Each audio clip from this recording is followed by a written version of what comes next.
Frequency Podcast Network. Stories that matter, podcasts that resonate.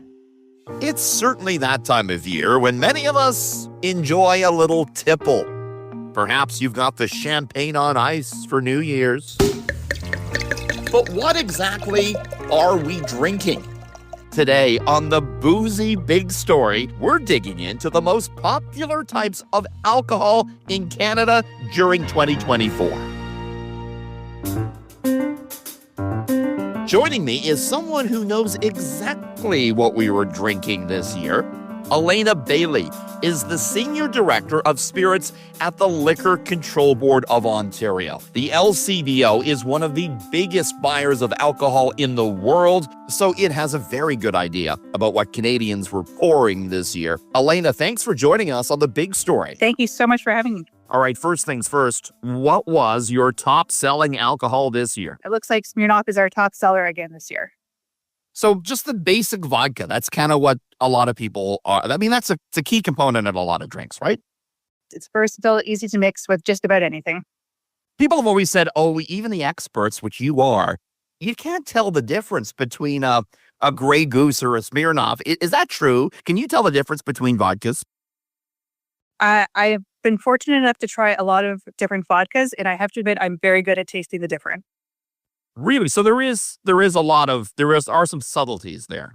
Definitely, yeah. There's different vodka bases. Some of them are made of potatoes, some of them are grains. There's different distillation techniques. There's definitely differences and nuances to vodka. So vodka was the top seller, Alanna, but the big story here, no pun intended, is that the hottest selling product at the Liquor Control Board this year had no booze in it at all. Non-alcoholic beer sales were up, 69% over last year? Yeah, it's definitely beer in particular has been very on trend in this last year. Some of this is to do with obviously changing customer preferences for those lighter options and looking for ways to moderate drinking. However, some of it's due to the great quality that's been coming out. We have some big brand names that have launched non-alcoholic versions of their alcohol product. So customers really understand and resonate the product, and they're just looking for that option without alcohol. Does that also exist in the wine and spirit category? It does, although it's definitely a bigger trend that we're seeing in beer. But we have some great new products coming out, in particular wine this holiday season. It would be great to have on hand for holiday entertaining to have those non-alc options for your hosting. But non-alcoholic wine, does that taste similar to alcoholic wine? Yeah, they've come a long way, and the quality is improving year on year. There's some great technology going into improving that de-alcoholization process. But there'd be nothing like that when it comes to spirits, right? They do have some, there's definitely some spirits where they're de-alcoholizing the spirits. So basically they produce the product and then they remove the alcohol. It's a very labor-intensive process. Now, I understand we were kind of favoring some lighter options when it comes to booze this year. What do you mean by lighter options? Yeah, we started seeing this trend evolving over the last couple of years. And there's different elements to it. For example, in the wine category, we're seeing less sweet wine, maybe a slightly lower alcohol. On the spirit side, definitely less sweeter as well. Mixers and things with our spirits with like more sodas, soda waters, right, versus sugary mixes to go with those. So definitely a bunch of different options. When it comes to what liquor we were drinking this year, tequila hot, is that right? Tequila is hot. So I am a spirits buyer, so I will admit I am a buyer towards spirits. But tequila for sure was an outstanding year. It really resonated with a lot of our customers. It's this really versatile product. You can mix it in simple mixes and have it in really trendy cocktails such as spicy margaritas or Paloma. Yeah, when I think tequila, I mean, you hear a lot about George Clooney and his Casamigos that made him like $100 billion or whatever. Is that a popular brand? What type of tequila was flying off the store shelves this year? Pretty much all the tequila was flying off the shelves this year, yes. Some of our celebrity endorsed brands are, performing extremely well. They're very popular with our customers. They see it a lot on social media, so it really resonates with them. But really, tequila across the board has been on fire. Does that surprise you? It doesn't. It's actually been growing over the last couple of years. And I think it's actually, to your point, on those celebrity brands that really fueled that interest in these products. It's also, like I said, very versatile. It's easy to mix. You can sip it neatly. And there's a wide range of different styles and formats and different producing regions too. Yeah, I mean, it used to be the case where, okay, you get a shot of Jose Cuervo and you put the salt and the lime on your hand. But now, I mean, there's like hot cocktails. This past summer, I was drinking Palomas. But yeah, Palomas are one of the top drinks this year. Also, a lot of savory ones. Like I mentioned, the spicy margarita is very popular as well. Asian beverages, you tell me, have been very popular this year. Yeah, we've seen it definitely a shift with Ontarians looking at different Asian spirits in particular. Soju, if you haven't heard of it before, is the Korean distilled product from rice, similar to like a vodka, but lower in alcohol, around 13% alcohol. Very versatile, easy to drink. And we also have a lot of flavors of it too. It's really growing in popularity with our customers. I went to Seoul in May for the first time. So I was introduced to this soju. Hmm. You can do so many things with it. They soju bombs, they mix it with beer. And you said easy to drink, and you're right. I mean, you just barely taste anything like alcohol. Exactly. Yeah. Very similar to like vodka in that it's very easy to mix and very easy to sip as well. Anything else in that Asian category that sort of saw an uptick this year? Yeah, we've really seen Asian whiskeys, in particular Japanese whiskeys, very on trend with our customers as well. They're a little bit more refined and delicate than some of the other regional types of whiskeys. Is there a particular brand in that Japanese category that is popular? I'd say they're all fairly popular, but a lot of the brands under the Suntory house are probably some of the top trending ones right now. Interesting. All right, we got to talk wine. I know there's a lot of wine aficionados out there. Even my boss at the radio station has her sommelier degree and loves to talk about all this. So tell us, what has been hot in the wine category in 2024? Yeah, we've seen some definite changes in customer preferences in wines, especially over the last couple of years. We are seeing lighter, more refreshing styles.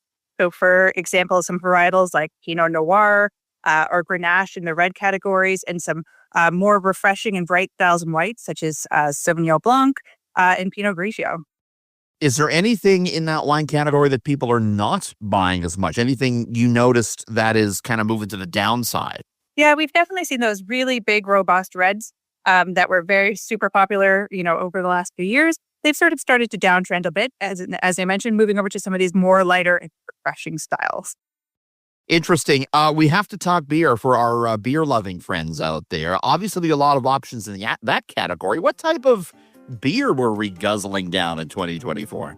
Yeah, beer is definitely popular all year round, but definitely looking into the fall season too. We have a lot of our stouts, porters, and our stronger ales that have come in that are really super popular this time of year with our customers.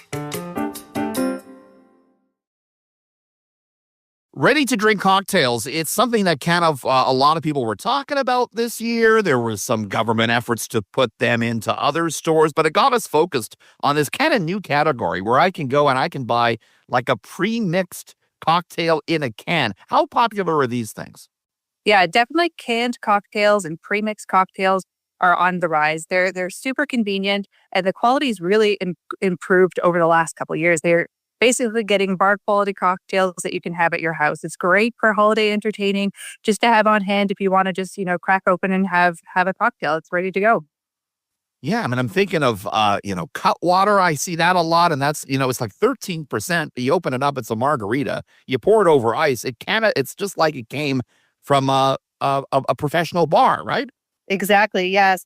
Very, very good quality cocktails are coming in, and they're very convenient format. So you can enjoy them anytime you want at home. Look forward to next year, because I know you have to basically, as a buyer, you kind of have to focus on what the next big thing is. Do you see any trends developing for next year? We always have our pulse on what's coming up and what's new in the world of beverage alcohol. Our buyers are always working closely with our suppliers and paying attention to all the different global trends. We do think some of the trends will continue this year. Tequila, I think, will still be hot next year. We're seeing a lot of customer interest around American whiskeys and bourbons. So we're really working hard to get some exciting new releases and limited releases of those products as well. What's hot with American whiskey? I mean, you hear about like Maker's Mark not being able to make enough and all of this. It's popular, right? It's very popular. It's very sought after. And obviously, whiskey needs to age, so it does take time for it to catch up with the trend. But customers are definitely interested in American whiskey. It's a bit bolder flavor. They're aged in charred oak barrel, so you really get that vanilla and caramel. So it's perfect, actually, flavors for this time of the season. You buy products for the LCBO in Ontario, so you travel around the world, you taste different products to buy them. How did you, I don't want to dwell too much on this, but how did you get into this whole thing? It's always an interesting story and how people find their way into these different positions. But yeah, I was lucky enough to grow up at working at the LCBO and had a passion for the product.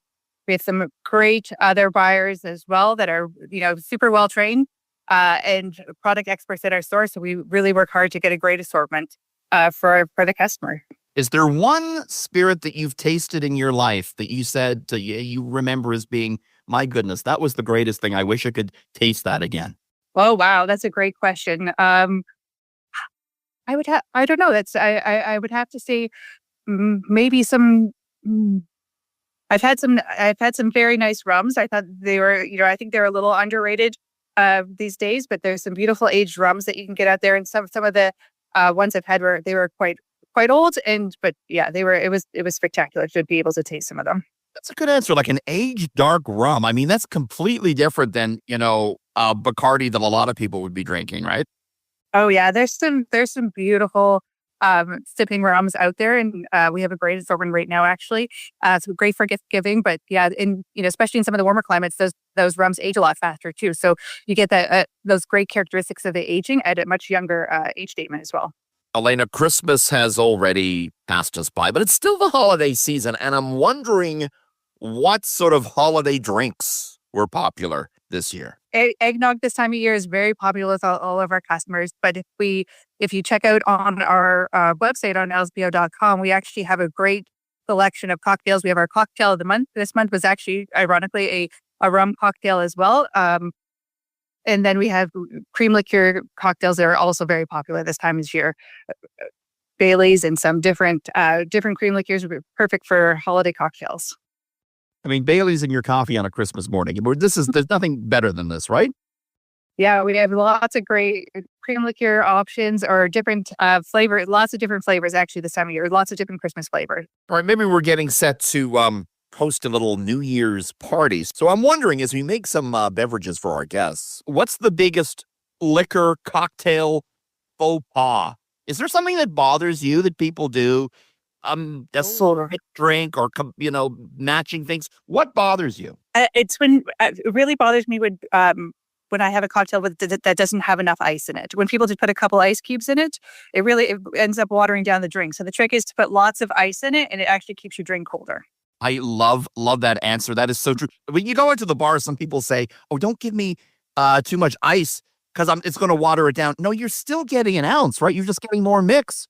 Exactly. Yeah. So more ice keeps your drink cooler, and it dilutes less at the end. From the experts, you heard it here. Thank you so much for doing this. I really, really appreciate it. No problem. Thanks so much, Richard, for having me on. And I enjoy listening to your show. And for more drink ideas, don't forget to check out LCBO.com or pop into some of our stores and talk to our product expert. Of course, it is easy to overdo it, especially at New Year's. And so the experts say keep a few tips in mind when it comes to drinking. Don't drink on an empty stomach. So go ahead and have those snacks.